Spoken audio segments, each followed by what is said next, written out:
एक समय की बात है। एक हरे भरे जंगल में एक चंचल बंदर और एक बुद्धिमान, धीमा चलने वाला कछुआ रहते थे।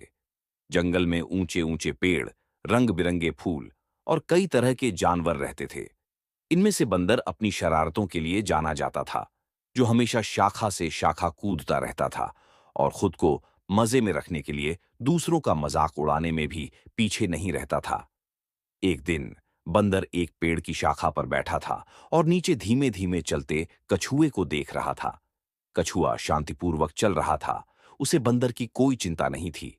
बंदर ने देखा और जोर से हंसते हुए बोला, हा, देखो, तुम तो बिल्कुल घोंघे की तरह चलते हो। कितने सुस्त हो। कछुआ बिना किसी प्रतिक्रिया के धीरे धीरे आगे बढ़ता रहा। बंदर ने फिर उसे और तंग किया, क्या तुम दौड़ने का नाम भी जानते हो? और इस बार वह कछुए का मजाक उड़ाते हुए पेड़ से कूदते हुए इधर उधर झूलने लगा। कुछ समय बाद बंदर ने सोचा कि क्यों न कछुए से एक दौड़ लगाई जाए, ताकि उसे दिखाया जा सके कि वह कितनी तेज दौड़ सकता है। उसने कछुए को आवाज दी, क्या तुम मुझसे दौड़ना चाहोगे? आओ, देखो कौन जीतता है। कछुआ धीमे धीमे अपना सिर घुमाते हुए बोला, ठीक है, मैं तैयार हूं, लेकिन याद रखना, जीतने के लिए केवल तेजी ही जरूरी नहीं होती। तो दौड़ की शुरुआत हुई। बंदर, जो अपनी तेजी पर बहुत गर्व करता था, बहुत तेजी से दौड़ने लगा। कछुआ अपनी धीमी गति से शांतिपूर्वक चलता रहा, बिना किसी हड़बड़ी के। बंदर बहुत जल्दी आगे बढ़ने में सफल हो गया, लेकिन फिर उसने सोचा कि थोड़ा आराम कर लिया जाए, क्योंकि उसे विश्वास था कि वह पहले ही जीत चुका है।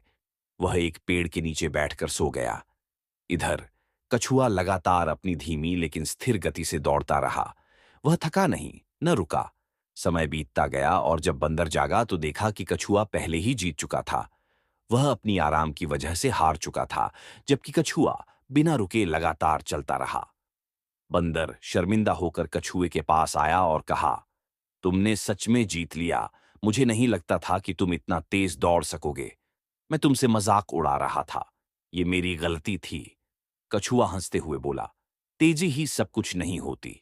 कभी कभी लगातार और स्थिर प्रयास से ही सफलता मिलती है।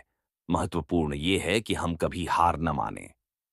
उस दिन के बाद से बंदर ने एक महत्वपूर्ण पाठ सीखा, धैर्य और निरंतर प्रयास की ताकत। उसे समझ में आया कि दूसरों का मजाक उड़ाने से केवल पछतावा होता है, जबकि दूसरों की शक्तियों का सम्मान करने से सच्ची दोस्ती और समझ बनी रहती है। और फिर बंदर और कछुआ अच्छे दोस्त बन गए और उनके जंगल में साथ साथ कई रोमांचक साहसिक कार्य होते रहे।